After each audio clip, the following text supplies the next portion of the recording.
Mossega la poma. Fem podcasting des del 2007 amb la col·laboració de la Universitat Politècnica de Catalunya.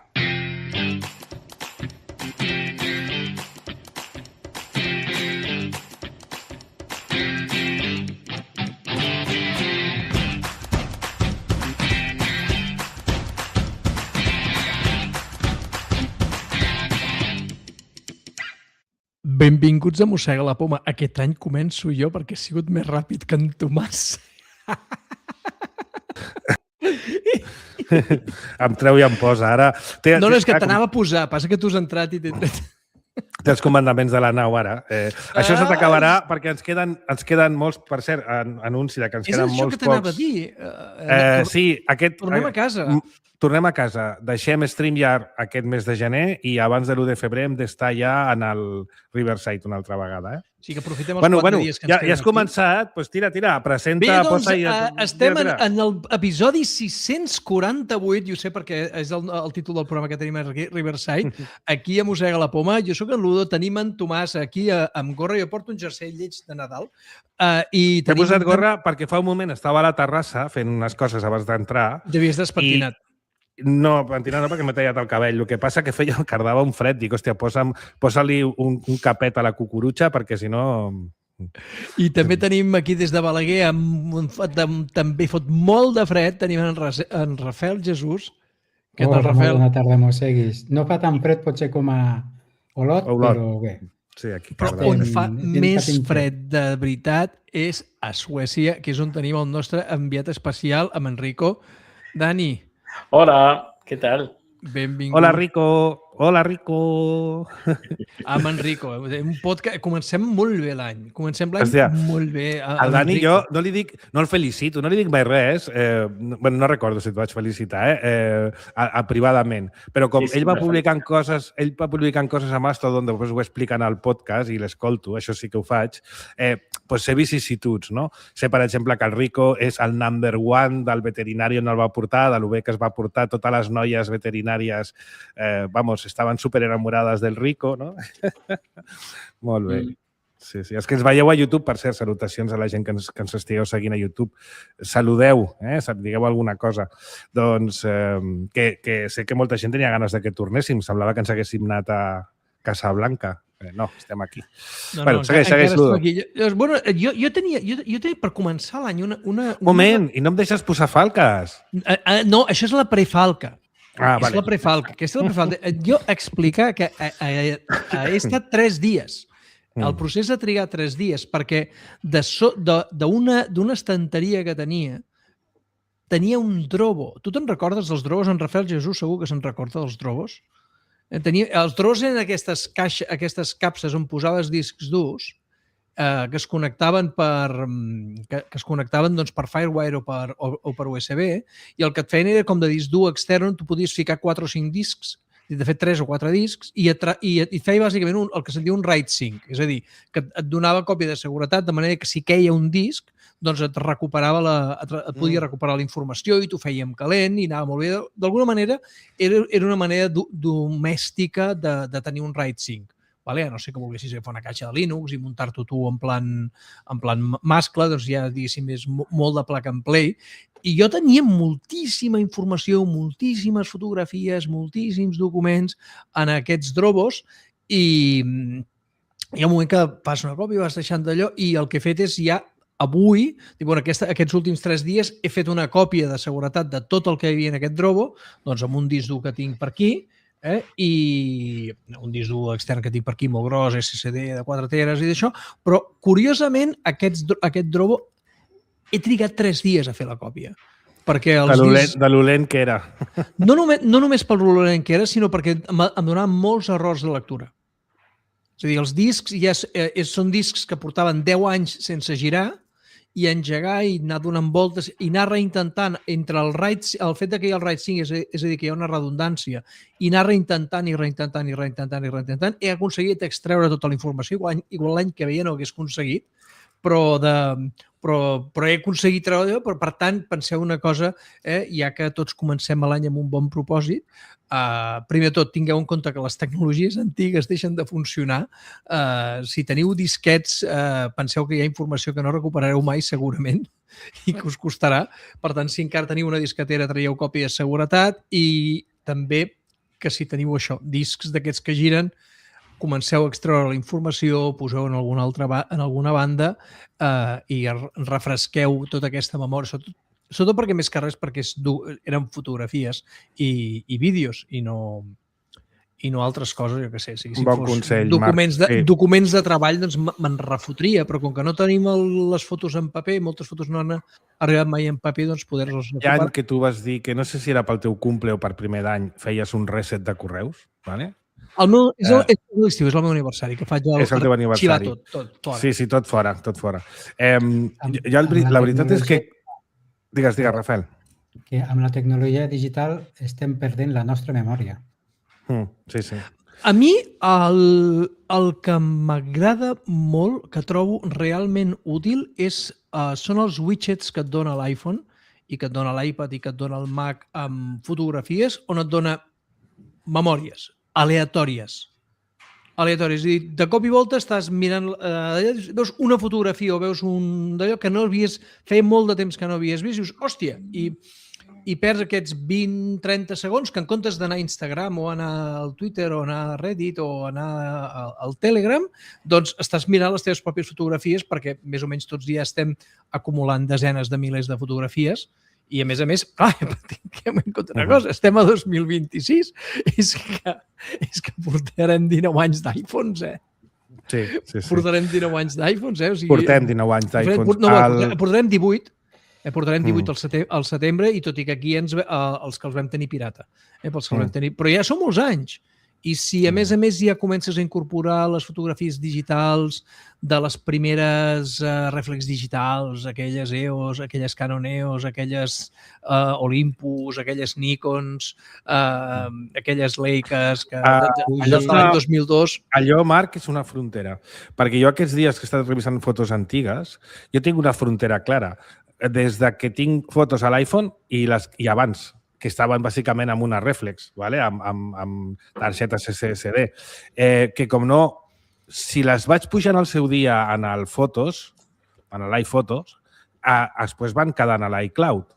Però allò és una frontera clara. És a dir, puc remuntar el meu passat de manera senzilla fent una recerca de quan vaig estar als Càrpats, quan vaig estar a Iran, quan no sé què. Doncs això ho puc recercar molt fàcilment perquè ho tinc copiat en l'iCloud, però si el passat meu ve anterior a l'iCloud, sé on tinc fotos, tinc coses, però les he de buscar per una altra banda. Jo tinc fotos dels anys 90 que vaig... Perquè com que vaig començar cap al 2002, de fet, vaig començar el 2001 amb fotografia digital, amb una càmera que no puc explicar la història en antena, ja us explicaré un altre dia, amb una birra o alguna cosa, i que era molt lenta i d'això, però em vaig dedicar sobretot a partir de que vaig tenir les reflex, primer la Canon, una Canon PowerShot Pro que va sortir, que portava... Era de les poques compactes que hi havia amb lents L, d'aquelles amb la rodoneta vermella, i vaig començar... No sé si em recordes que em vaig comprar l'Aperture. Sí, és veritat. I llavors vaig començar, dintre de l'Aperture, a agafar i a posar totes les fotografies, endreçar-les, geolocalitzar-les. De fet, a les primeres edicions de l'iPhone, que la càmera era una patata, que era una càmera de 2 megapíxels amb un bitrot que era un cul d'ampolla de botella de bitxí que havien fotut allà, però la gràcia és que venia geolocalitzada. I recordo que en aquella època jo escoltava el This Week in Photo, que era un dels spin-offs del This Week in Tech, que hi havia uns quants d'allò, i un dels trucs que explicaven és quan tu anaves a algun lloc amb la teva càmera reflex, que et costava 1.000 o 2.000 euros amb tots els lents i tot això, tirar una fotografia amb l'iPhone. Perquè aquella fotografia estava geolocalitzada i llavors hi havia com una acció massiva que tu podies fer amb l'Aperture i geolocalitzar les fotos que no estaven geolocalitzades de les càmeres, de les fotos en reflex, aquí tenim en Dani que fa que sí, a partir de dir, foto que està tirada a la mateixa hora i a partir d'aquí les geolocalitzo tot. I tens totes les fotos antigues geolocalitzades, oi, Dani? Sí, jo això també tu ho havies tenia. fet. Sí, jo també ho havia fet. El que passa que va ser la gran putada quan ens van treure l'apertura els d'Apple. Sí. M'encantava el programa. L'utilitzava moltíssim. A més, de l'iPhotos a l'apertura, òbviament, clar que hi havia un salt, ¿vale? Però si passaves aquesta barrera, aquesta corba d'aprenentatge, et donava tanta més funcionalitat, Marc. Jo recordo que tu eres un... accions recordo manipular... Sí. Podies copiar ajustaments. Jo tinc un amic que no és ni fotògraf... O sigui, és aquí un la amic que vam no és cagar i tenim que haver anat amb Lightroom, eh? Aquí la vam cagar i tenim que haver anat amb Lightroom, perquè Apple ens va abandonar aquí. Ens va abandonar. Aquí ens va abandonar molt. Tinc un col·lega que no és fotògraf professional, però té moltes fotos perquè li agrada fer...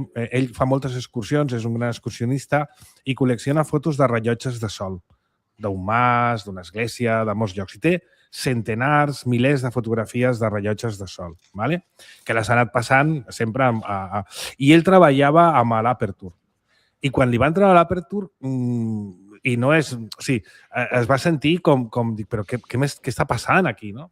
Bueno, no el van treure, el van deixar com anar-se morint, però no tenia suport. Però va haver-hi un moment que tu tenies que canviar, no podies continuar... Bueno, hi ha una actualització del sistema operatiu i no passis d'aquí que aquí no tirarà. No, el que sí que és veritat que van crear eines perquè a l'iPhoto pogués obrir les llibreries I importaves el contingut. I importaves el contingut.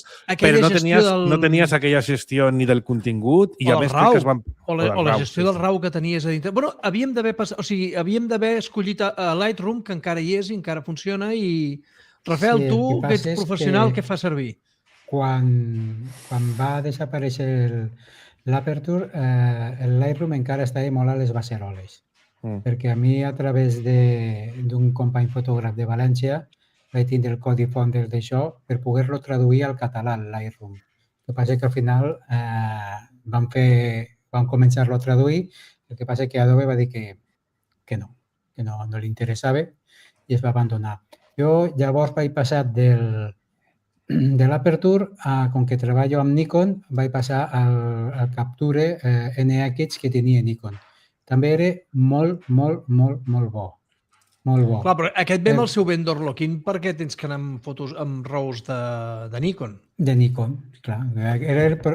És que quan Aperture va desaparèixer d'una manera, els fotògrafs alguns se'n van anar a Lightroom, que estava a les beceroles, i alguns ens vam quedar amb el que tenia cada marca.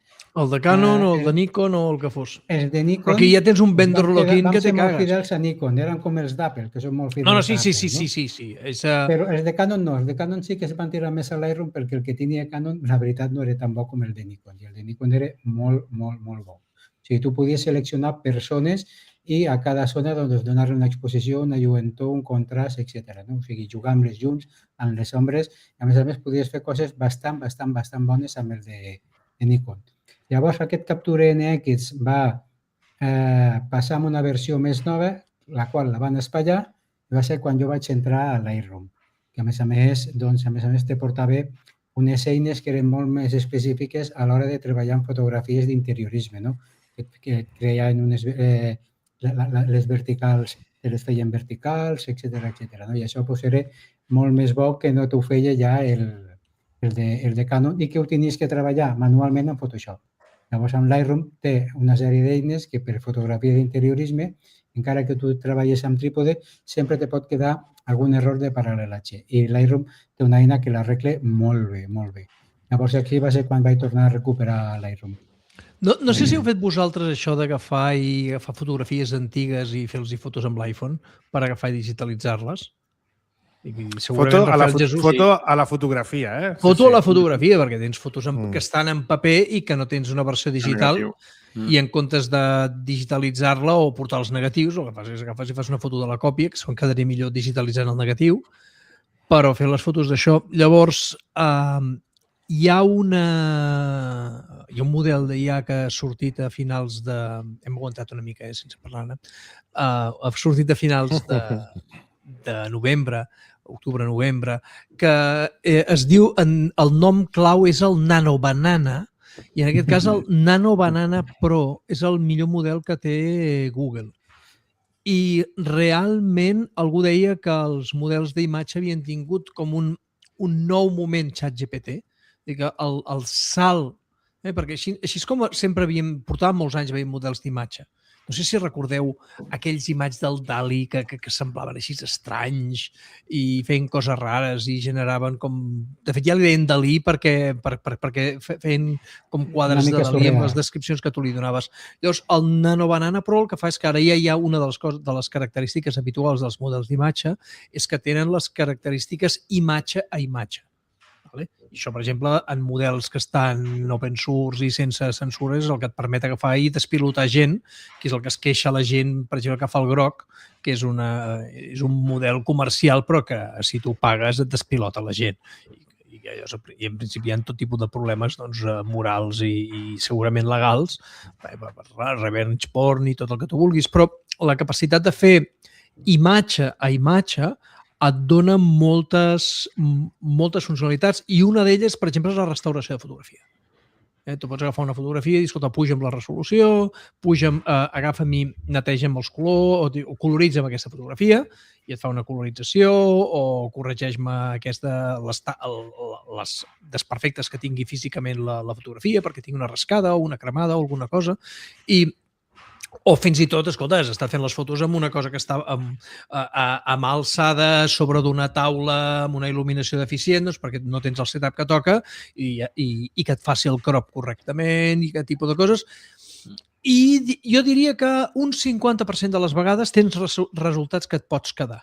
En aquest cas, per utilitzar aquest model, has de treballar amb el Gemini Studio i has de treballar amb el Paganini. És a dir, has de tindre les APIs, has de tindre un API key i ha de ser en el tir de Paganini, li fiques 10 eurillos i et fa... I funciona de manera molt interessant.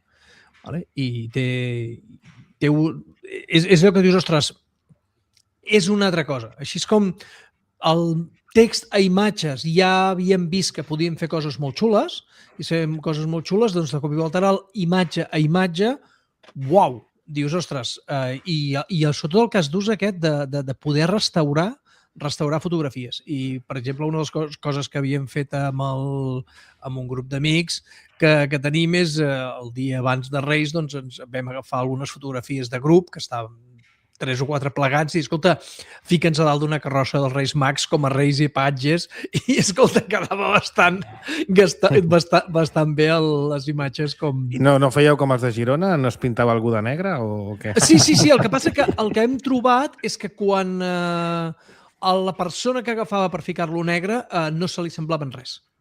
O sigui, és curiós el canvi de raça... Ni de dalt ni de baix, no?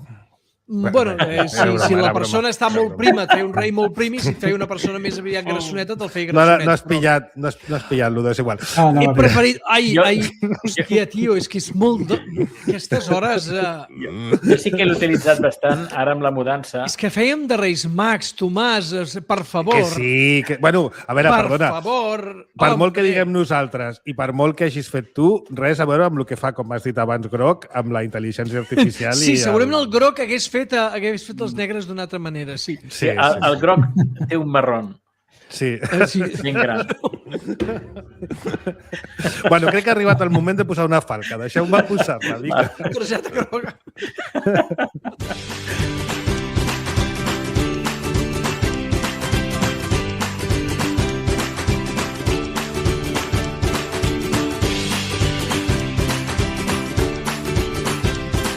Mossega la poma, el teu podcast setmanal de tecnologia i ciència en català. Bueno, seguim. Interessant això de no perdre el nostre històric digital, perquè sí que és veritat que si no el tens unificat en un punt, es perd, ja sigui per treballar o per consultar.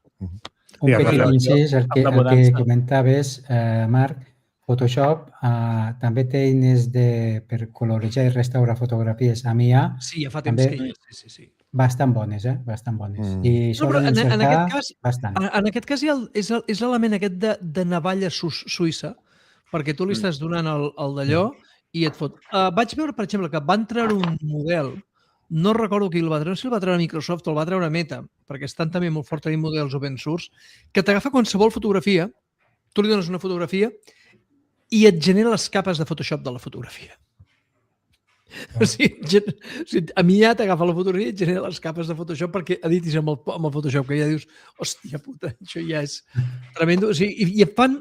cada vegada foten coses més curioses. Però en aquest cas, la gràcia del Nano Banana Plus és que tu li dones una imatge i fes el que vulguis amb aquesta imatge. Hem estat fent, per exemple, ara amb el blog de viatges que tenim, que la meva germana fa uns anys va dibuixar uns ossos, va fer un dibuix d'uns ossos, d'un papa osso que va amb una vespino, amb una vespa, amb una motovespa amb el nen a Collibè, i l'altre osso que va a dalt d'un globo amb el fill al braç, i aquells ossos li he dit, mira, escolta, fes-me com un paisatge i posa'm-los en un paisatge. I ho ha fet espaterrant. I després dic, escolta, aquest paisatge, fica'm a la ruta de la seda, i ara la ruta de la seda, i ara fica'm a la Itàlia, i ara me'l fica a Itàlia. I tot dibuixat amb el mateix estil que el dibuix original dels ossos i amb un ràtio d'acceptació meva de les imatges, dir, aquesta me la quedo perquè la farem servir, com del 80%. És a dir, molt, molt, molt fort.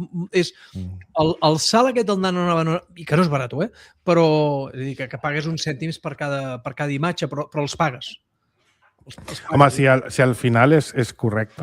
A veure, el Dani anava a parlar... A veure, anem a explicar als oients que no estiguin al cas, perquè no tothom escolta el seu podcast, que hauríeu de fer-ho. Ell s'ha canviat... Ell ha fet un trasllat que sembla que s'hagi anat d'Estocolm fins a Oslo, però no, s'ha mogut 25 metres, ¿vale? Sí. Però ho ha explicat tantes vegades... 25 metres. 25 metres. Sí, bueno, però jode lo mismo, Ludo. Vull dir que No, has de desmuntar-ho tot, ficar-ho... Bueno, si són 25 metres no cal ni posar-ho en caixes. No, s'ha de portar coses en caixes. Però no fas totes les caixes, no has de fer el camió. No he de fer el camió. No has de fer el camió. El problema està en que dius 25 metres, això, pim-pam, 4 caixes fet. I no, et mentalitzes malament. No. I a més a Suècia, quan deixes un apartament de lloguer, t'obliguen a fer una neteja per una empresa que després et desgrava el 50% del cost de l'IRPF. Poca broma, Està bé. Poca broma, Però t'obliguen a netejar-lo. Poca broma. Sí, no, però netejar-lo a fons hauria però t'obliguen. Però una cosa, Dani, quants anys portaves a l'apartament anterior? Bé, 10 anys. 10 anys ja s'ha acumulat molta cosa. Molta merda. Jo portava 17 anys en una casa amb 2 criatures i la senyora i la mudança va ser d'aupa. Va ser d'aupa. I el fotut és que vam tirar els llibres. Vam tirar, vendre, regalar i portar a la biblioteca llibres i llibres i llibres. Jo, a l'últim trasllat gran, no en el d'aquí, sinó a l'anterior, ja vaig fer el mateix. Vaig donar llibres. Clar, dones llibres. Per exemple, el típic. Vas a la biblioteca a donar llibres. No va així. Perquè la biblioteca... Tu li dones una... No els volen perquè els dones una feina... Primer, que no saps en quin estat està el llibre. Diguéssim, tota la documentació de la biblioteca està catalogada, està taguejada, està treballada i els dones una feina que no tenen gent per poder fer. És complicat. Bueno, anaves a explicar alguna cosa de la fotografia en el trasllat, Dani? Sí. No, perquè hem arreglat aquí, el nou apartament, hem posat el sofà que teníem, però hi havia coses que mancaven. Hem passat d'un apartament de 60 metres quadrats a 80. Déu-n'hi-do, està bé això. I hem dit, dèiem, volem comprar una catifa. Hi havia 6 models que ens agradaven. I amb la Nano Banana li dèiem, amb una foto del menjador, posa aquesta catifa, i en què tal queda? Posa aquesta altra catifa, què tal queda? I anàvem provant les catifes que anàvem... Volies passar 2 imatges? Les 2 imatges, sí. El menjador sense catifa i les catifes del mostrador. I molt bé. La veritat, també, la paret del meu darrere vull posar uns panells acústics d'aquests amb tires de fusta. Fas la foto del panell, posa'm la foto, posa'm això. Exacte, com quedaria. Doncs molt bé. La veritat, com el que comentaves, a Nano Banana, per fer aquestes coses també va molt bé. No és perfecte, perquè hi ha algunes vegades que hi fa alguna cagada, però en general... Però dius, si de cada 4 imatges te'n quedes 3. dues, és Sí, que oh, és... I sí, està molt bé, molt bé. Està molt bé, canvies una mica el prompt, canvies una mica d'això, però coses com, per exemple, t'has de reformar la cuina, li dones un esquema, li dones les rajoles i les d'allò, pam, i et munta la cuina. Sí, exacte. El de la cuina també, volem posar, encara no l'hem posat, però volem posar uns armaris alts. I com quedaria? Doncs va sortir una foto genial. Semblava que ho tenia muntat. Ho vaig enviar a la família, em van dir, ostres, sí que has anat ràpid en modificar la cuina. No, això és...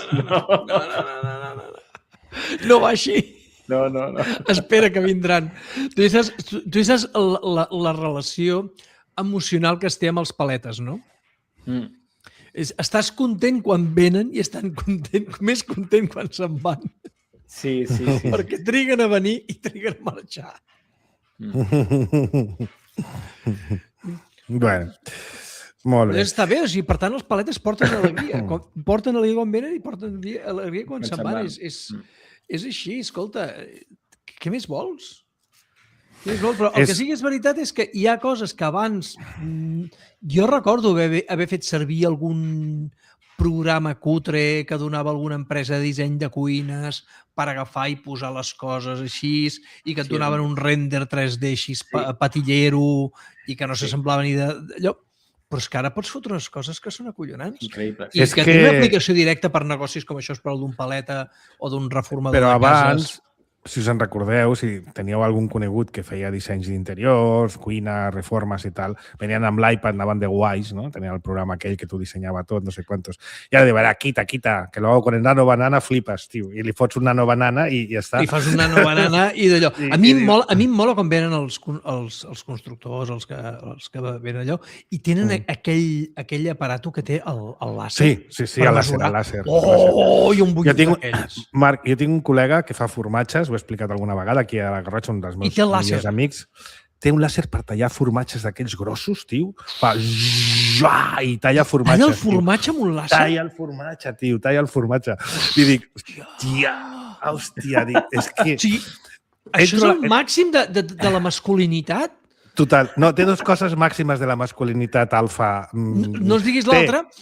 No, espera, sí, es pot dir, Té la cava de formatges excavada a la roca volcànica dintre d'un volcà. Vale? Que això fa molt. Això ja fa machote. Tu tens una cava de formatges... Una cava, no de vi, de formatges. És més... En roca volcànica. En roca volcànica excavada en la falda del volcà. Sí, exacte. Això ja fa de machote. Però a sobre, entres a l'obrador... Una cosa, a veure, la roca volcànica aquí a la Garrotxa és aquesta poroseta, eh? Sí, no estem parlant d'un granit o d'un basalto, No, estem parlant de roca mare, de roca aquí de base. La roca volcànica d'allò...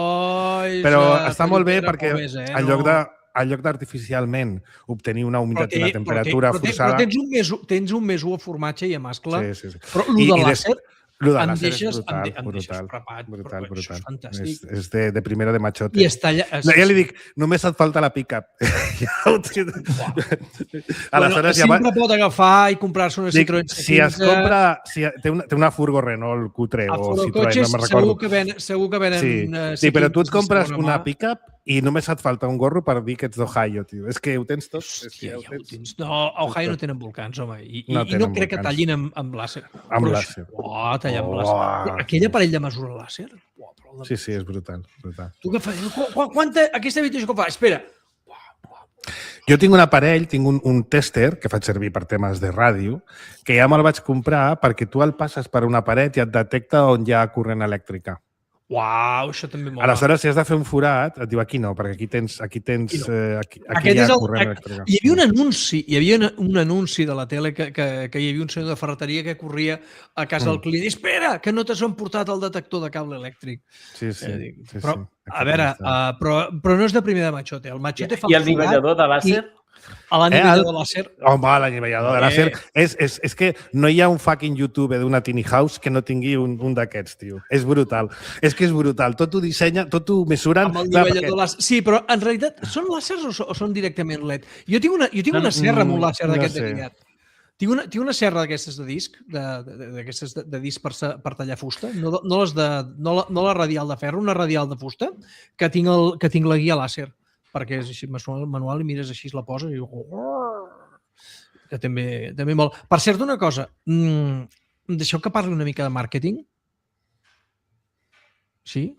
Sí. És que no sé si va ser en Seth Godin o quin dels gurus del màrqueting va dir una cosa que se li hauria de fotre un clatallot. I no sé si ho he dit ja alguna vegada, però és que cada vegada que hi penso, dic, en aquell home hi va ficar en un llibre i donava conferències explicant... A veure, que el Seth Godin, Marc, tu has no crec que fos en Seth, perquè jo li tinc molt de respecte. És que tu has sigut un seguidor, vamos... Soc un seguidor, no sé si... No, però el tenies aquí dalt de tot. El tinc aquí dalt de tot, però un dia, reflexionant, vaig dir en Seth està equivocat. Molt. Perquè la cosa que deia... No sé si ho va dir en Seth, segurament no ho va dir en Seth, perquè en Seth no crec que estigués equivocat, perquè s'equivoca molt poc i quan s'equivoca després ho diu. Però algú va dir la gent no vol un barbiquí i una broca.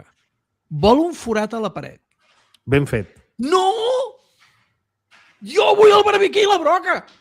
Tu no tens puta idea de qui compra barbiquims i drogues. O sigui, la senyora potser vol el forat a la paret, però el senyor vol el barbiquim i la broca i la guia làser i la talla formatges làser. Jo segueixo una noia que fa coses de ràdio que és brut. O sigui, conec tios que fan les coses, ¿vale? Però és que ella ho fa superbé. A més, ho explica encara millor. I vull dir, trenquem una mica el mite de que els tios són els que anem al Leroy Merlin perquè no és veritat. No, hi ha de tot. Hi ha paritat, hi ha gairebé paritat. I cada vegada, així com a les facultats d'enginyeria o d'informàtica no passa, ni de telecos, als Leroy Merlin sí que passa. Hi ha més dones... No. A veure, correcció. A veure. I això ho sé perquè soc professor. Sí, a la FIM sí que hi ha... Les carreres on posa enginyeria informàtica, les noies no hi venen ni de casualitat. Tenim un 20% de noies i no hi ha manera. Però tu agafes la carrera en la mateixa facultat, amb el mateix pla d'estudis gairebé i amb el mateix professorat i li dius intel·ligència artificial i ve la meitat de ties, i li dius data science i ve la meitat de ties, i ara tindrem el grau en ciberseguretat i vindran la meitat de ties. Perdona. Només cal treure la paraula enginyeria informàtica, que deu generar com al·lèrgia. En data science aplicada a recerca biomèdica o de bioenginyeria o de ciències, hi ha moltíssimes dones, moltes dones, però moltes.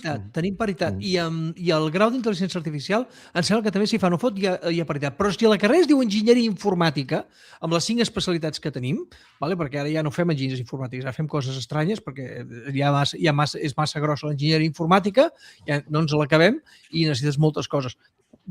Continuen no venint. A enginyeria informàtica no volen venir perquè tenim una mala fama tremenda. I una de les que va venir m'hi vaig casar, però escolta, costa, són poques. D'aquí ve la mala fama, Ludo. Perdona. Jo soc dels que van venir... No, però la C... Jo sempre, des de que fa molts anys que la vaig conèixer per primera vegada, sempre vaig pensar que la C s'havia guanyat el cel, que la teva dona s'havia guanyat el cel amb tu. Perquè aguantar-te una hora per setmana ja costa. Imagina't tota la vida, tio. Tota la vida amb el Marc. Sí. Però sí que és veritat que pràcticament de les que jo tinc controlats a la meva promoció, pràcticament totes es van casar amb nois de la facultat. Les noies que van el 20%. Però també és l'època on tu estableixes potser les relacions més... Sí, però que va ser com perquè van... Clar, elles les cuidaven molt. I l'altra meitat van conèixer l'altra parella a la Telecogresca, segur. A la Telecogresca o a la Festa FIP, sí. Bueno, deixeu-me posar una altra falca mentre aneu pensant amb els... Perquè teníem temes... Jo és que us tinc que explicar una proposta, perquè jo crec que és necessari. Però té amb tota una filosofia al darrere i crec que és important. Deixa'm posar una falca perquè hem de donar les gràcies a un nou mecenes, o sigui que aprofitem. Un any bé, tu. Sí. A lo grande.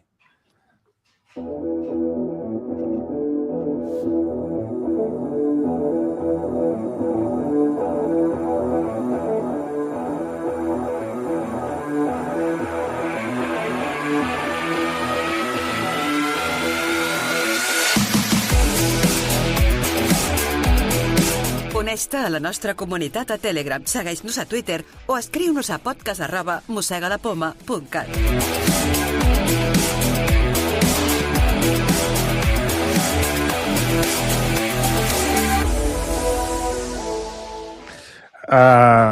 Tenim dos tipus de mecenes. Tenim els silent mecenes que van renovant les subscripcions i no diuen res, pobrets. Van fent. Que no me'n oblido mai. O sigui, sé que no han marxat perquè no m'arriba l'avís de que has perdut un mecenes, pobre desgraciat, però van renovant, pobrets. ¿Vale?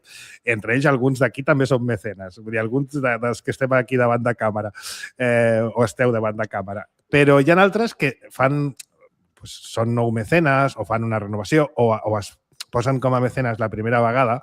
A veure, avui dia, a part de la sang d'unicorn, la segona cosa que més costa de trobar és el feedback. ¿Vale?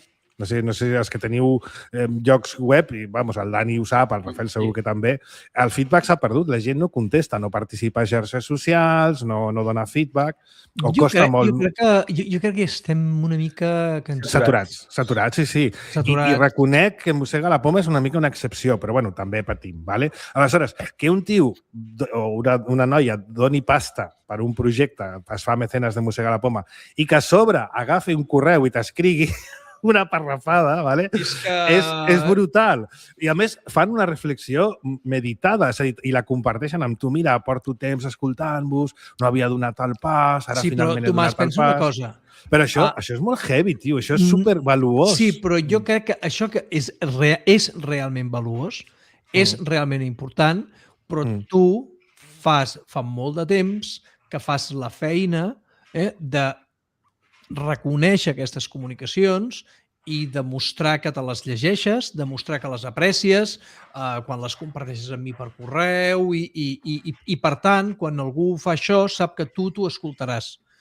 Si a una empresa et demana un feedback perquè se'l llegeixi un algoritme, al final dius, aneu-vos a prendre pel sac. No, i mira si és així, Marc, hi ha dues circumstàncies que... A veure, quan algú es fa un mecenes o renova, a mi m'arriba un avís de l'aixeta, ¿vale? I jo li escric a aquella persona, escolta'm, gràcies, pim-pim, pam-pam.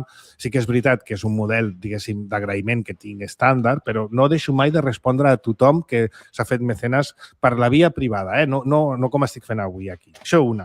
L'altra, ens coneixen tant perquè jo no els dono les gràcies en nom personal, jo els dono les gràcies en nom de l'equip de Mossega la Poma. ¿Vale? En cap moment veuen que jo sóc el Tomàs. Però tothom que m'escriu... Sap que és el Tomàs? Tothom sap que sóc jo. Perquè diuen, Tomàs, que sé que sé quantos. Dic, sí, vale, ja està. Bueno, el que anava, que no he dit el nom del nou mecenes, que es diu Eloi Rodríguez. Eloi, moltes gràcies. Gràcies, Eloi. No només per haver-te fet mecenes i tal, sinó per compartir amb nosaltres, o en aquest cas amb mi, no diré detalls, només parlo, diguéssim, del contingut general, que és va tenir l'amabilitat d'escriure un paràgraf o diversos paràgrafs llargs explicant una mica per què havia arribat a la conclusió de que havia de ser mecenes de Mossega la Poma. Gràcies als que sou, als que ho dieu de manera explícita, però també gràcies als que feu les renovacions a la callada, als silents. No cal que feu una parrafada, no és necessari, s'agraeix. Bueno, que ens fa molta il·lusió. I tens raó. A part de fer el programa i tot, el podcast i tal, el mínim que mereix aquesta gent és reconèixer-ho. O sigui, el mínim. O sigui que tenim molta... Realment, tenim molta sort. No perquè siguem... O sigui, nosaltres no som mediàtics, no tenim un programa de la tele, no som hiperconeguts, no sé quantos, però hi ha una base de gent que ens aprecia i que aprecia que estiguem aquí donant la vara cada setmana. Agafant-nos les vacances dels nens... Nosaltres fem vacances escolars, ¿vale? O sigui que... Molt, molt interessant. Bueno, continuem. Marc, no sé si vols que tenies un altre tema. És que en Rafael m'ha enviat el link en el d'allò del l'enlaç de distàncies del Lidl. Estava caient, ara ja està, ja ha caigut, ja me'l portaran els Reis, me'l portaran les rebaixes, o qui sí que em porti les coses. Encara que no em faci servir per res, és per tenir-lo dit. Espera, vaig a mesurar això. No sé si tenies un altre tema o vols que parli jo de l'entrevista que li han... Parla d'en LeCun. Parlem una mica d'en LeCun i després jo us explicaré. És un tema de reflexió personal amb proposta Mossegui inclosa. A veure, el Yann LeCun m'ha fet gràcia llegir l'entrevista perquè m'he adonat que, malgrat que a tots ens sembli que la intel·ligència artificial és molt recent, es pot fer història de la intel·ligència artificial, ¿vale? I aquí dona assignatures on explica la història de la intel·ligència artificial. Algú sona. Per això... Bueno, us posaré l'enllaç. Repeteixo, és Ars Tècnica. Fer-li una entrevista a un dels pioners de la intel·ligència artificial que es diu Yann LeCun, que... I el títol, vaig explicar el títol perquè la intel·ligència artificial, que després s'escoltarà al programa, posi la referència ben posada. Es diu Computer Scientist Yann LeCun, Intelligence Really is About Learning, que és com es diu el títol de l'entrevista. Aquest home, que és francès, que va néixer a París, fill d'un enginyer aeri, o sigui, d'aeroespacial, em sembla que era, o d'enginyeria aèria. És curiós, a vegades els pares tenen molt a veure amb les professions futures dels fills. El pare de Yann LeCun era un enginyer bastant reconegut, bastant reputat. Doncs ell va començar a estudiar informàtica, va començar a fer recerca sobre les primeres beceroles de la intel·ligència artificial, quan intentaven reproduir els models de mapes neuronals. Com es mira el Rico al Dani? No puc evitar mirar-lo. Jo també estava aquí hipnotitzat amb el Rico. It's love at first sight. O sigui, és brutal. Bueno... És excessiu, Rico. Sí que és excessiu, sí. Només amb aquesta cara de carinyo. El que es deia, ell va començar a fer recerca amb els primers models d'intel·ligència artificial que intentaven imitar els models neuronals humans, que també, com tu has dit abans, Ludo, era una d'aquestes recerques que no tenia, que a curt termini no tenia recorregut, no anava així la intel·ligència artificial. Després va canviar. Compte. Algunes coses sí que es van aprofitar, ho diu ell. El LeCun és gran, però no és tan gran. Qui comença a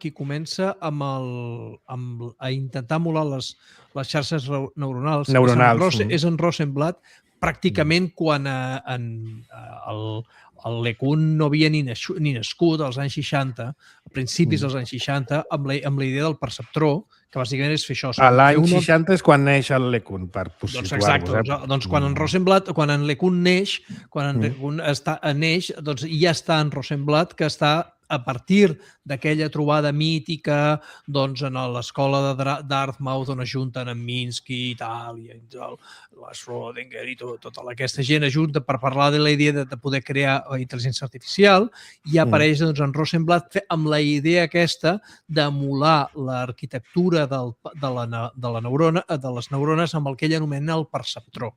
I, de fet, hi ha algun documental que passem a l'assignatura als estudiants en el que es veu en Rosenblatt ensenyant fotografies on intenta que reconegui un gat o un gos i fa aquest tipus de coses amb imatges utilitzant aquest tipus de tecnologia. Evidentment, falta moltíssima màquina i, a més, com que hi ha molts diners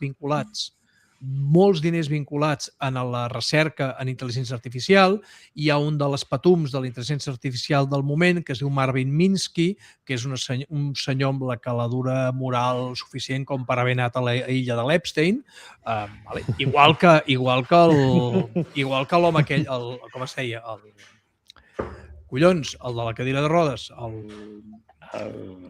Sí, home, sí, l'astrofísic aquest, Hopkins. El Hopkins també havia anat a l'illa de Llòber. Hi havia molta de col·lecció entre els pervertits sexuals, els milionaris, la investigació de punta, les empreses, tot això està molt barrejat allà als Estats Units, però el Marvin Minsky escriu un llibre que es diu El perceptró, matxacant la investigació del Rosenblatt, perquè li donguin els diners amb ell que està fent investigació simbòlica. És a dir, hi ha un tipus d'investigació en intel·ligència artificial que és simbòlica, la manipulació de la informació simbòlica, per exemple, una base de dades, vale? És a dir, aquestes dades que ja estan codificades i treballem amb símbols, intento fer raonaments sobre informació simbòlica, és el que intenta fer Minsky i tota aquesta gent, i vol la pasta, i el que fa és matxacar i dir que no podrà mai ser la investigació en xarxes neuronals, amb la qual cosa ja té un problema. I a més, la manca de resultats que donen la intel·ligència artificial perquè no hi ha la suficient potència. I llavors hi ha un moment en què algú comença a dir hem d'intentar això, i hi ha un moment en què de cop i volta tenim moltes dades i tenim supercomputació i això comença a rodar. I dius, ostres, és una roda perquè això gira. Val la pena insistir a tothom. La intel·ligència artificial no neix amb ChatGPT. Vale? És molt anterior. No. ChatGPT és el moment en què dius hòstia, tinc un mono i de cop i volta té una escopeta, la sap carregar i m'està apuntant amb ella. Bueno, segueixo la història de Yann LeCun. Ell, tot i que és parisien, no? És nascut a París, se'n va treballar, va començar a fer recerca a la Universitat de Toronto i just en el moment abans de ChatGPT, on Google ja comença a mostrar resultats molt importants en machine learning aplicat a les imatges, al reconeixement d'imatges, a la manipulació d'imatges, que Google era més puntera que ningú en aquell moment, o era una de les més punteres, amb resultats, no només amb recerca. Ell passa a la NYU, a la Universitat de Nova York. I en aquells, estant allà a la Universitat de Nova York, el Zuckerberg el va a buscar, el convida a Califòrnia, a la mansió que té el Zuckerberg, li fot un superet, suposo que el Zuckerberg no li cuinaria, aniria algun xef, però va, el Yann LeCun és un tio que li encanta anar a restaurants de 1, 2 i 3 estrelles Michelin. O sigui que el Zuckerberg li va haver de fer un bon superet o un bon dinar quan el va convidar. I per oferir-li un lloc a Meta. I, de fet, Yann LeCun és un dels tios que ha treballat més temps, és un dels històrics en machine learning i posterior intel·ligència artificial dintre de l'espectre de Meta. I diu que ell li va posar 3 condicions per acceptar la feina. Ells ja van dir que els diners no serien un problema, que és el primer que van deixar resolt. I després va dir, jo et poso 3 condicions per treballar a Meta. La primera, no vull deixar el meu càrrec, no vull deixar la meva feina ni la meva deixó de recerca a la Universitat de Nova York, vull continuar tenint el meu càrrec a la Universitat de Nova York. 1. 2. No vull venir a viure a Califòrnia. Oblida't, no aniré a viure a Califòrnia. I 3... Els New Yorkers són molt de New York, Sí. I 3. Tot allò que surti del meu laboratori de recerca ha de ser publicat de manera oberta, que d'aquí surt el lama. Sí, d'aquí surt el lama. Que ja no surten, els lames ja no surten. Bueno, i tampoc el Yann LeCun està treballant a Meta, ja ha marxat. Hi ha normes diferents. Tot va lligat. Sí, i a més, és molt curiós perquè quan surt ChatGPT dintre de Meta, tothom es torna boig, milions per aquí, canvis, no sé quantos. Ho resumeixo molt ràpid, llegiu-vos l'entrevista, que és molt interessant. Hi ha un punt on, clar, gent molt més jove, gent de la meitat de l'edat del Yann LeCun, eren jefes seus. Sobre la jerarquia de dintre de l'empresa eren responsables. I un dia, no sé quin, no recordo quin del gurú que era jefe del Yann LeCun, o diguéssim, des d'un punt de vista jeràrquic dintre Meta, li va dir, escolta'm, que jo no diré mai el que has de fer. Dic, és que tu no has de fer res. Tu no m'has de dir com haig de fer jo la meva recerca. Perquè, recordem, Yann LeCun no era tant una persona dintre d'intel·ligència artificial de Meta que preparava productes per ser comercialitzats, no era la part, diguéssim, comercial. No, es dedicava a investigació, a dirigir doctorants, etc. Sí. Hi ha una... Ja saps que a mi m'agrada recuperar-vos coses herètiques. Per tant, hem de ser ètics. Us recomano l'entrevista que li fa en Joe Rogan, ja parlàvem d'allò, en el Jan Jensen, que és el Jan Jensen. El Jensen, que és el de NVIDIA. el senyor Nvidia. I és molt interessant precisament per la part que ell explica, aquest que em demana coses, em demanen sisplau, dona'm temps de YouTube i tal. I ja els hi deixarem temps de YouTube. Si els tinc aquí, soc molt dolent aquí. Solo tienes unos minutos, tienes que pedir permiso. Ja estàs fent l'habitació. Això, els pares, entre això i que li poseu rellotges d'aquests que localitzen els nens, no? Ara s'ha posat de moda que no hi ha un pare responsable que no li fiqui al nen. No són Apple Watch, són uns rellotges de no recordo quina marca. Bueno, li pots ficar amb un Apple Tag a la motxilla, també funciona. Però el rellotge té l'hora, permet comunicació bidireccional i a sobre tens el nen taguejat a tot arreu, en temps real. No, però a veure, d'entrada, jo entenc que... I si no ho fas, ets un mal pare. Bueno, tenir el d'allò... El tema de tenir el control. Ho he sentit avui en el... Bueno, ser un bon pare o un mal pare és... Sí, és molt relatiu. Es pot ser un mal pare de moltes maneres. Hi ha poques maneres de ser un bon pare, però hi ha moltes maneres de ser bon pare, com allò el llibre a l'inici de l'Anna Karenina, de totes les famílies felices s'assemblen, però hi ha moltes maneres de ser famílies infelices. Doncs hi ha moltes maneres de ser mals pares, poques maneres de ser bons pares, però d'entrada, com a mínim, has de controlar el que fan els nanos, deixar-los una part de responsabilitat amb ells mateixos i posar els límits clars. I a partir d'aquí, com tu facis, és cosa teva. Doncs aquí el Jensen explica com ells estan fotent videojocs i GPUs per videojocs i l'Ilya Sutskever amb l'Oriol Vinyals, que és un titulat de la UPC que després van acabar patant tots a DeepMind, estaven a Stanford i van començar a agafar i aplicar la supercomputació utilitzar les GPUs per fer feina d'IA generativa. Tot el tema, és a dir, és com entre el 2010 i el 2022 hi ha com una història comprimida superbèstia en aquest camp que va passar stealth, que molta gent no s'acabava de veure, però aquí ja n'havíem parlat, hòstia, tu, de cop i volta els d'Apple han tret el Metal, hòstia, els d'Nvidia, no sé què, i hi ha hagut una història comprimida i condensada en aquesta dècada dels 2010, que no era en la part de producte, però que ara en els 2020 està tot... Les patums estan aquí, s'estan descobrint altre tipus de coses. És interessant veure-ho perquè, a més, aquesta gent, tots aquests tenen visions diferents de lo que té que ser, de lo que és. A mi em preocupa sempre, com sempre parlen dels perills, perquè bàsicament el que volen és que tot això es reguli, perquè ells ja han arribat, ja ho tenen tot, i per tant s'ha de regular perquè no entri ningú més. És el dels papistes i els... Sí, és cert. Ho expliques moltes vegades que és aquesta regulació perillosa. Però és continu. Ara t'imposo una regulació perquè com jo ja tinc el mercat copat, ja tinc el que vull fer... És que estic fart que em parlin dels perills de l'IA. Exacte. No beneficia l'usuari final, sinó que tanca la competència. N'estic fart que em parlin dels perills de l'IA. Dic, no, escolta, perills, segons a qui votis, és molt més perillós que l'IA, tio. Escolta...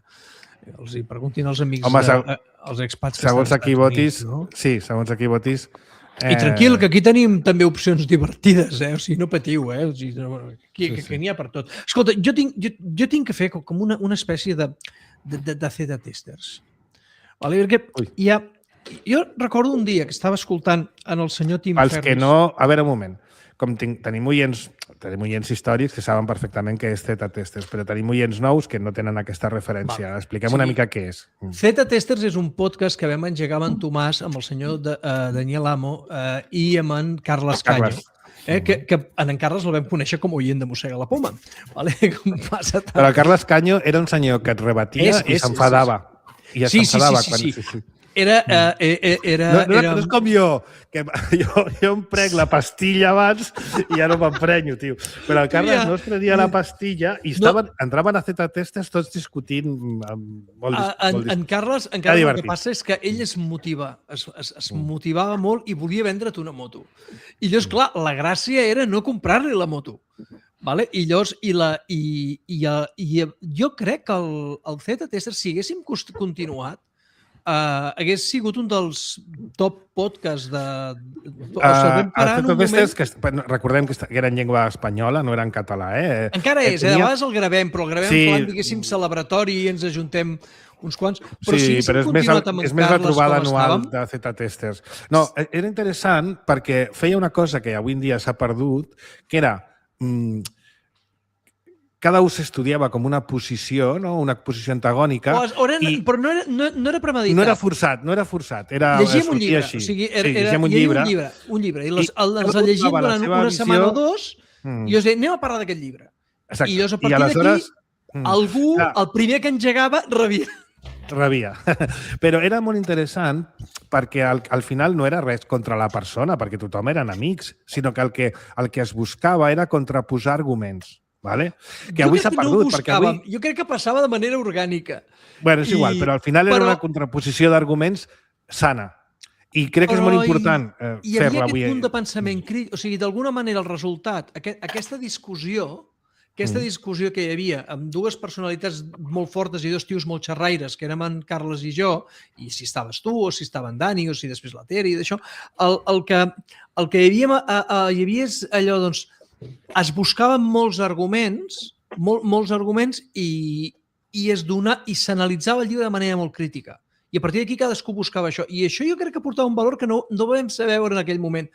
Però l'audiència tal com estava funcionant, si en Carles... I en aquell moment sí que va haver-hi algun moment que jo fins i tot també havia pensat, escolta, ja pleguem, perquè a vegades era massa intens, i llavors en Carles em deia, escolta, mira, tinc que concentrar-me en altres feines, això porta molta feina, que realment portava, perquè gravàvem un programa setmanal en el que ens havíem llegit un llibre i el programa durava 2 hores i fèiem el Mossega la Poma.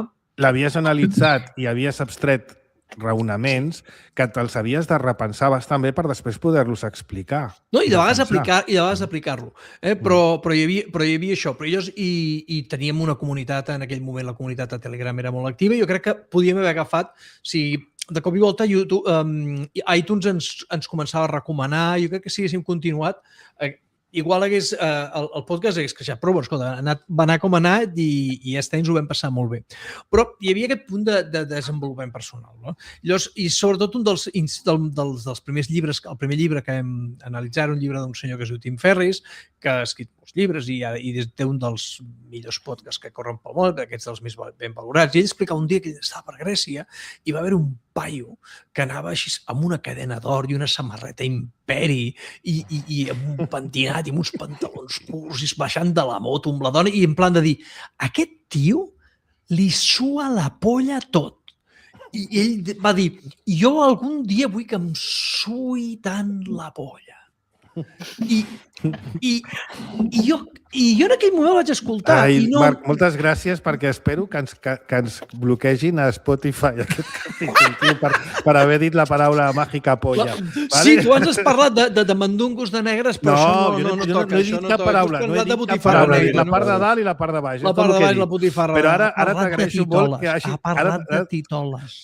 Sí, però... De senyors de color. Sapigueu que diu que les tenen d'un sapigueu que hi ha 3 motius pels quals et beneixen a Spotify. Un, que parlis de política que a Spotify no li agradi, jo que sé, defensar Palestina o alguna cosa d'aquestes. 2, posar música amb drets. I 3, dir la paraula polla. O sigui, fantàstic perquè ens acabes de fotre fora de Spotify aquest episodi. Tira. Diu que la Greta Thunberg ara canvia banderes palestines per veneçolanes.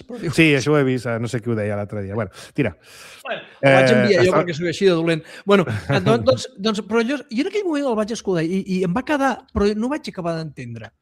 I ara, que ja diguéssim, ja comença a acumular joventut, començo a entendre el tema aquest de dir, és igual. M'agrada el que m'agrada, faig el que faig, no em tinc que justificar i ja està. Llavors, avui en aquests dies on les notícies del món són tan inspiradores, tan boniques, les xarxes socials estan tan podrides i tot això, jo porto una proposta mossegui per vosaltres. En comptes de llegir el diari, en comptes de connectar-vos a YouTube i mirar quines són les novetats i les històries i les coses que passen al món, alta cultura. El que heu d'accedir és a una cultura alta, és cultura de veritat. Però cultura... Penseu que hi va haver una època que quan llegíem llibres, llegíem a l'Asimov. Que vulguis que no, quan nosaltres llegíem l'Asimov ja era un senyor molt gran, amb unes curres així com el Curro Jiménez, i era un senyor molt gran, que venia d'una altra època i tenia... Però que bé escrivia, tio. Que bé m'encanten els seus llibres. Escrivia com els àngels fantàstics. De fet, una cosa que té aquesta gent que li hem de donar valor, amb una gran generació, és que ens va introduir al món de la lectura. A mi l'Asimov és un dels autors que m'ha introduït al món de la lectura. Asimov i Tolkien. Tolkien, Asimov i Taz de Gràcia. Jo Asimov el vaig llegir molt jove. Tolkien, el vaig llegir tot Tolkien a la mili. Tenia molt temps lliure i... Doncs en Miquel Barceló va conèixer l'Asimov. El va arribar a conèixer en persona. Bueno, doncs, clar, l'Asimov, una persona gran. Sempre els escriptors que llegim eren com persones grans o que havien viscut feia molt de temps. Llegís el Stephen King, que era un cocaïnòman més gran que tu a Estats Units i d'això. Bueno, el Stephen King era tan drogata com el nano de Verbe, que va fer de Sweet Bitter Symphony, que és una meravella, tio. Com es pot fer una música tan bona i anar tan endrogat? Però és que... Curiosament, en McCartney ho deia, que ells en els Beatles van descobrir aviat que no podien composar ni... No podíem ser creatius si no podien composar penjats. Una cosa que agafessin un cuelgue un dia, però en l'estudi no podien anar penjats ni trompes, perquè si no sortia una merda de música en les entrevistes. Bueno, però en qualsevol cas sempre era com gent més gran que tu, amb més experiència, que venien d'un temps... Però ara comença a haver-hi una collita d'escriptors i escriptores que són de la nostra quinta. Que són de la nostra quinta, però no són de la nostra quinta d'aquests, diguéssim, de tocar-se la patilla i les ulleres de pasta, sinó que són gent que els agrada de veritat el que ens agrada a nosaltres i que escriuen perquè els agrada i perquè s'ho passen bé, que no han tingut que venen de la collita de l'autopublicació, és a dir, han triomfat en el món de l'autopublicació, amb la qual no van tindre que passar per un editor que li digués... El Dani, de tots tres, crec que és... No sé tu, Marc, i potser tu també, però el Dani, a nivell de creació literària, és l'únic que ha passat i està passant per tot el procés fins a publicar el llibre. Imagina't. Sí. Doncs que no és fàcil, Dani, eh? Però hi ha una collita d'escriptors i escriptores que venen de l'autopublicació i que d'alguna manera no estan... Com que no han de passar per gatekeepers, és a dir, ells han deixat anar un llibre, l'han tret en el Kindle Store o l'han tret on sigui i ja està, i la gent l'ha llegit o no, i si aquest no ha funcionat, en tiren un altre i ja està. Han fet alguna cosa perquè han tingut molt clar que havien d'intentar el que ells volien i no s'havien de tallar un pèl. Perquè si es tallen un pèl, em quedaria, diguéssim, com passat a través d'un editor. I això es pot fer, això no. A veure, els editors fan bona feina moltes vegades. No, escolta una cosa, els editors... Sí, ja ho sé, eh? El que passa que el producte... em va caure de tot. No, els editors fan molt bona feina, però són gatekeepers i tenen, diguéssim, com una visió de què és la literatura de qualitat i de què és el que ven i a qui es ven i de quina manera s'ha de vendre i, per tant, no intenten... I perfilen molt el producte. I el que fan és reduir també el risc, perquè al final un editor és un gatekeeper perquè al final editar un llibre vol dir que hi ha unes despeses específiques d'editar aquest llibre, més el mitjà de comunicació, que si el mitjà de transmissió és digital, els costos poden ser molt més baixos, però si has de fer una campanya publicitària, aquesta campanya publicitària t'està suposant un cost d'oportunitat. Per tant, has de reduir riscos. Però hi ha alguns escriptors que és que no tenen res a perdre i el que han fet és intentar sortir al mercat amb el que els hi ha molat i a tomar pel cul. I ells tenen una feina de dia i de nit escriuen... Recordeu que això és una proposta que encara no hem dit quina és. Estem aquí, El que jo he trobat és que he començat a trobar algunes perles dintre d'aquesta gent.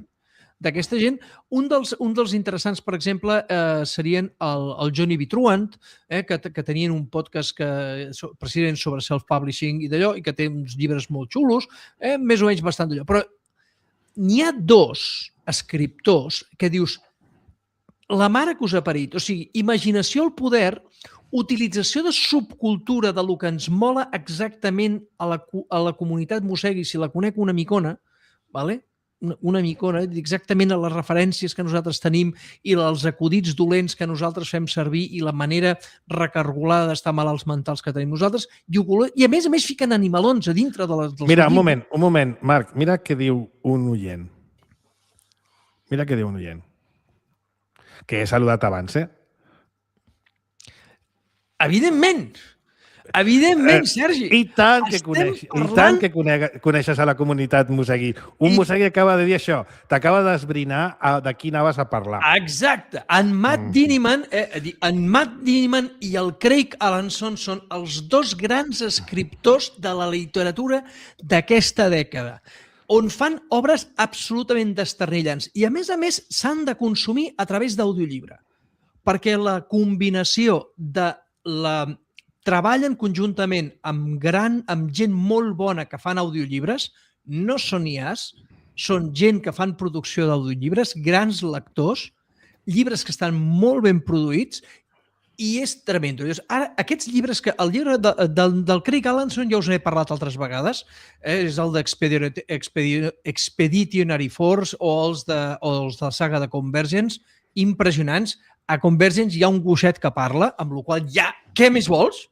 Si hi ha un personatge que és un gos... Però aquest no és... Que és un idèfix un gos que parla i és una persona en el cos... No, és un gos i parla i es comporta com un gos.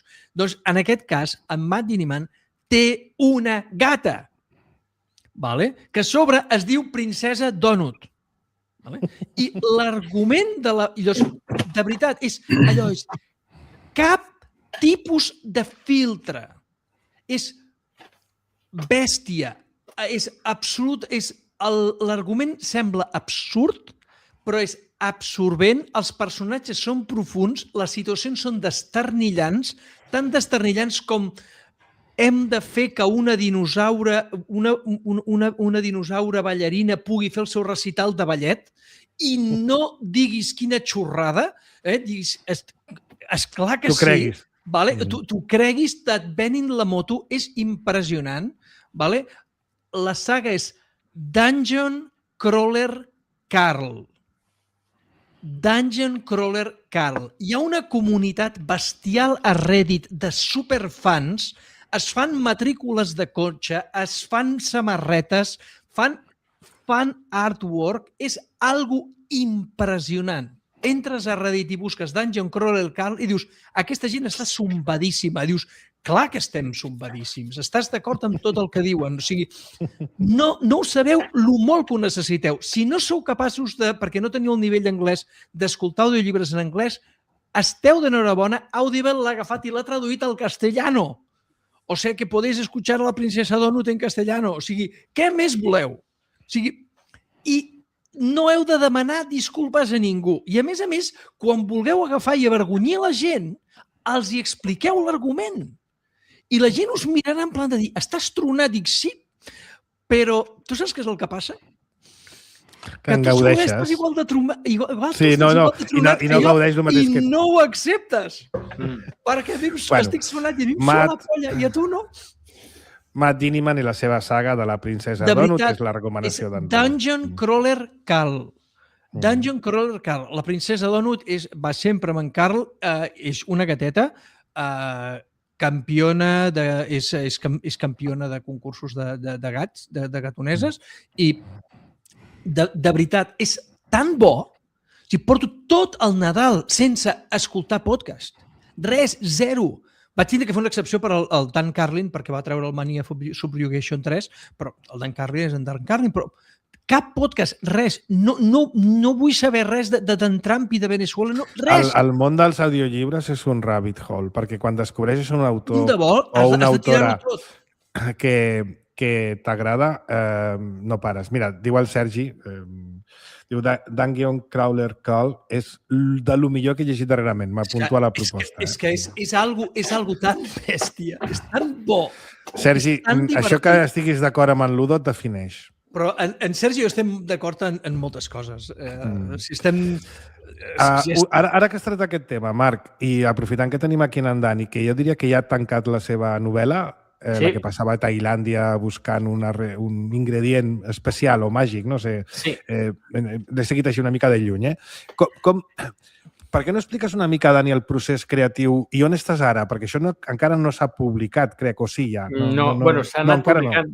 No, s'ha anat publicant capítol a capítol i ara estic en el procés de revisió, perquè estic mirant que quan vaig començar a tenir una idea de com aniria el llibre, però quan ja l'he acabat i torno a revisar des de l'inici, me n'adono que hi ha detalls que o vaig oblidar o que vaig canviar durant el procés i he d'anar corregint. I ara estic Una pregunta, però això ho escrius? O sigui, aquest esquema el tens escrit o dibuixat?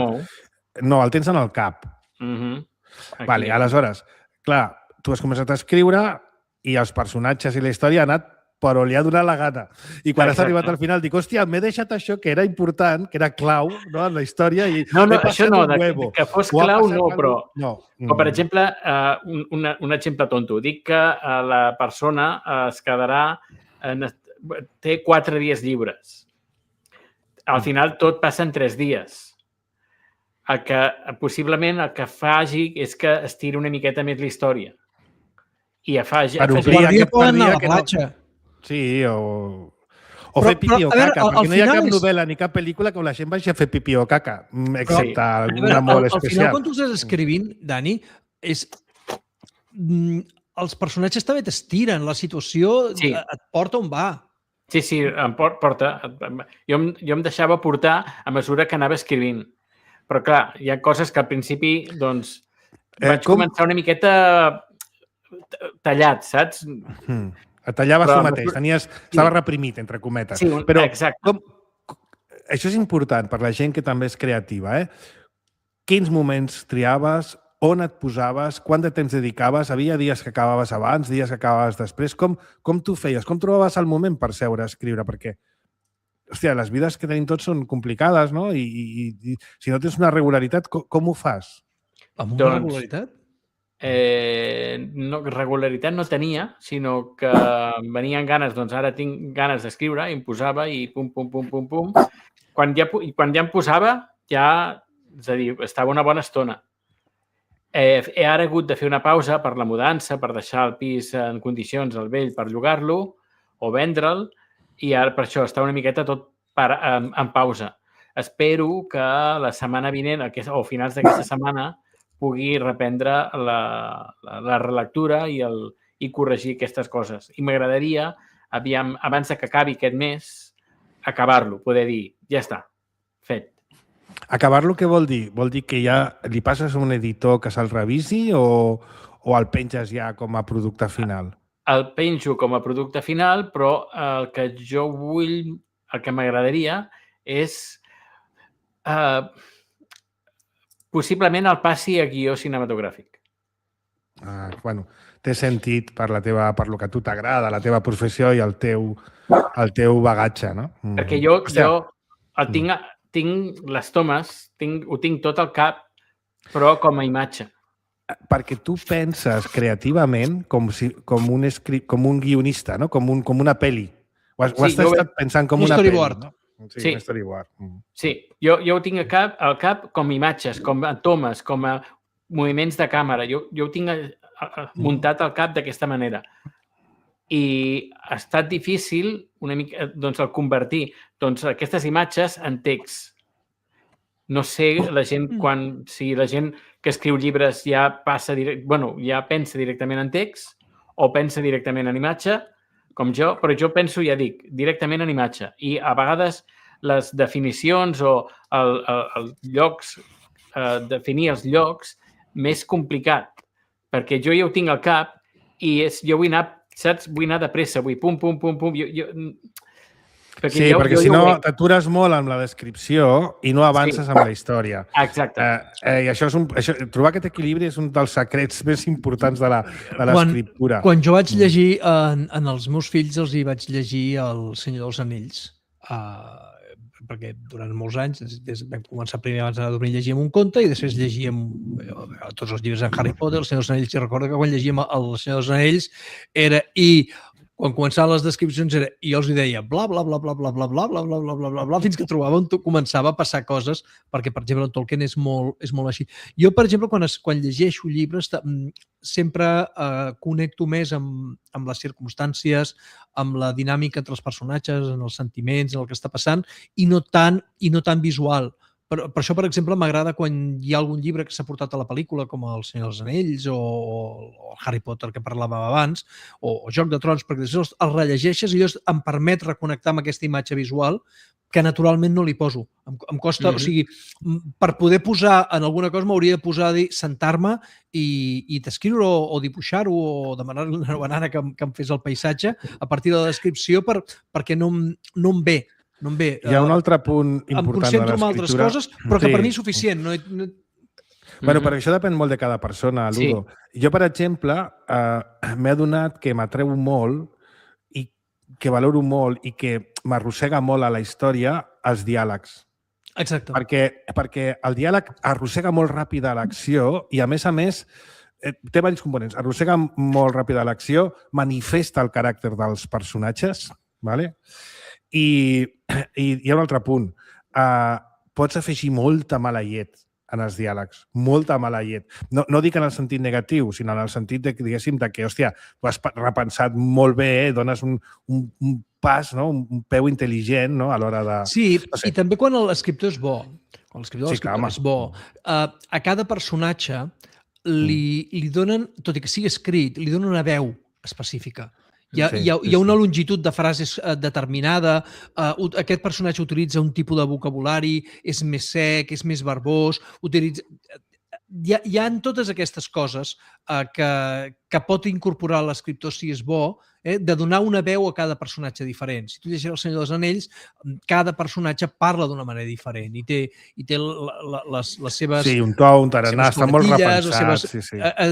Però pots incorporar el caràcter. I, per exemple, a mi m'agradava molt, en el seu moment, vaig llegir molt de Stephen King, i en aquest cas el Stephen King, que escrivia terror i horror i d'això, clar, es concentrava molt en les emocions del personatge, en el diàleg intern del personatge, tot i que hi havia el Stephen King ho fa molt bé, hi ha uns diàlegs amb els personatges externs, però aquest punt de vista sempre centrat en una persona que és el que porta el capítol o que porta el llibre sencer, i és el que està tenint un diàleg interior amb ell mateix, analitzant el que passa o amb les seves pròpies memòries, amb les seves reaccions, i això és molt interessant i són diferents maneres d'escriure i capturar el lector. En canvi, hi ha els altres que dius, escolta, és que això és així i tal, a mi no m'interessa tant, passa.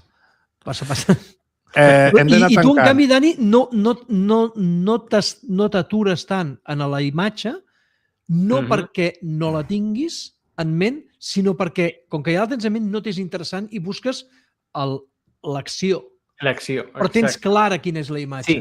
Sí, tinc claríssima la imatge, tinc claríssim els personatges, els paisatges, els menjars, tot ho tinc claríssim.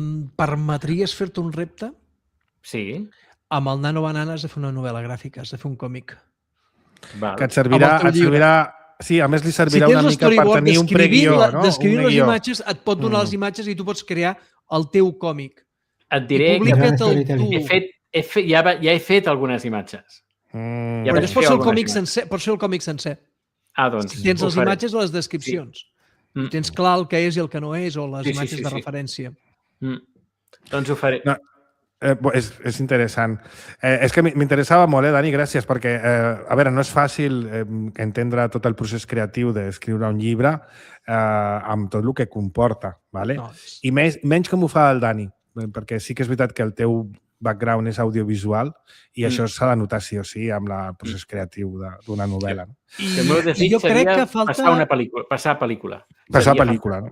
Però necessites un script i el còmic, o el precòmic, entre cometes, et servirà molt de tenir un guió, no? I jo crec que per escriure bé, que jo et dic que quan jo em vaig parar és perquè no podia, perquè havia escrit i alguna cosa havia escrit i al final això no és prou bo, sí que passa, més igual no tindre vergonya, perquè el problema és que quan estàs escrivint fiques molt teu allà dins. I has d'acceptar-ho i sí que passa. I si no ho tens, i si encara hi ha coses que no has resolt tu internament, que tu no vols exposar o que no tens d'allò, no podràs ficar-ho. O sigui, a no sé que siguis... Busquis temes completament externs a tu, que sempre serà difícil. Però si hi ha algun punt de connexió amb tu, és molt fàcil que tu aboquis el teu. Això als directors de cinema els hi passa molt, també. Sí, els que fan pel·lícules els hi passa molt. I fins que no perden aquesta vergonya que tu dius, Ludo, no els hi surten bé. Però vergonya amb tu mateix, eh? Sí, amb un mateix. Perquè a vegades poses una cosa que els altres no sabran què és, però tu saps. Bueno, els humans tenim un catàleg de temes irresolts, no? Exacte. Que ens emportem... Bueno, que anem col·leccionant al llarg de la vida. Alguns els anem resolent, altres igual arribem al final i no els hem acabat de resoldre. Perquè no hi ha ningú perfecte. Tenim alguna altra proposta, Tomàs? O ja ho no, jo tancaria... Bueno, no sé si Rafael, Dani, teniu alguna. Aquesta temporada. Hem començat bé. A veure, el Dungeon Crawler Carl ja és una proposta pesada i amb molts llibres i... Ho miraré. Sobretot per deixar de mirar les notícies. Però pots deixar de mirar les notícies de moltes maneres. YouTube... I la ràdio i els podcasts... Sí. No, menys mossega la poma, eh? Però... que YouTube no només té notícies, Marc, que té 1000 coses més. Pots estar fent moltes històries. Sí, home. A veure, Rafael, Dani, teniu alguna cosa que vulgueu proposar per afegir? Us quedeu amb la del Marc, no? Sí. Mira, ara acaben de passar dues coses. Una, se m'ha resetejat a l'iPad i dos, m'està avisant el rellotge de que hem arribat a 0 graus. O sigui que podríem tancar aquí el programa. Ni fred ni calor. Exacte, ni fred ni calor. Macos, quines ganes tenia de retrobar-vos i també amb els oients. Una abraçada. Igualment, una abraçada. Igualment. Ens retrobem aviat. Adéu. Adéu.